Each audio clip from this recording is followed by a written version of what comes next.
ఆర్థిక వృద్ధి అనగానేమి ఐక్యరాజ్య సమితి ప్రపంచ దేశాలను అభివృద్ధి చెందిన దేశాలు, అభివృద్ధి చెందుతున్న దేశాలు అని వర్గీకరణ చేసిన పిదప ఆర్థికవేత్తలు ఆర్థిక వృద్ధి, ఆర్థికాభివృద్ధి అనే పదాలలో తేడాలు ఉన్నాయని గుర్తించి వాటిని వేరువేరు అర్థాలలో ఉపయోగించడం ప్రారంభించినారు.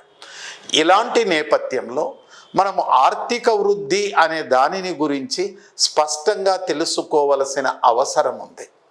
ఒక ఆర్థిక వ్యవస్థలో దీర్ఘకాలంలో వాస్తవిక సమిష్టి ఉత్పత్తిలోని పెరుగుదలను ఆర్థిక వృద్ధిగా పరిగణిస్తారు. వాస్తవిక సమిష్టి ఉత్పత్తి అంటే దీర్ఘకాలములో నిజ ఉత్పత్తిలోని పెరుగుదలను సూచించే దానిని సమిష్టి ఉత్పత్తి అని అంటారు. అదేవిధంగా ఒక ఆర్థిక వ్యవస్థలో వాస్తవ జాతీయ ఆదాయ పెరుగుదల రేటు జనాభా పెరుగుదల రేటు కంటే తక్కువగా ఉంటే అలాంటి దానిని ఆర్థిక వృద్ధిగా పరిగణించరు. అయితే ఎప్పుడు పరిగణిస్తారు?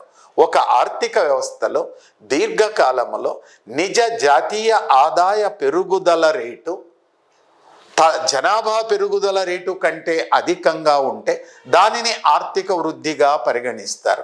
ఒక ఆర్థిక వ్యవస్థలో జాతీయ ఆదాయ వృద్ధి రేటు పెరుగుతూ తలసరి ఆదాయ వృద్ధి రేటు తగ్గుతూ ఉంటే అలాంటి దానిని ఆర్థిక వృద్ధిగా పరిగణించరు. అదేవిధంగా ఆర్థిక వ్యవస్థలో నిజ జీడిపి వృద్ధి రేటులోని మార్పులను ఆర్థిక వృద్ధి అనేది సూచిస్తుంది. అంటే ఒక ఆర్థిక వ్యవస్థలో జాతీయ ఆదాయం అనేది వ్యాపార చక్రాల ప్రభావం వల్ల కానీ ద్రవ్యోల్బణ ప్రభావం వల్ల కానీ పెరిగినా తగ్గినా దానిని ఆర్థిక వృద్ధిగా పరిగణించరు.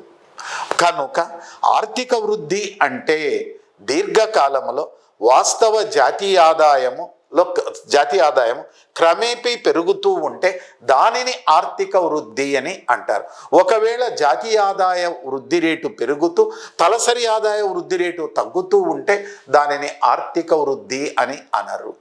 ఒకవేళ జాతీయ ఆదాయ వృద్ధి రేట్ అనేది జనాభా వృద్ధి రేటు కంటే తక్కువగా ఉంటే కూడా ఆర్థిక వృద్ధి అని అనరు. ఒకవేళ ద్రవ్యోల్బణ ప్రభావం వల్ల జాతీయ ఆదాయం పెరిగితే దానిని ఆర్థిక వృద్ధిగా పరిగణించరు.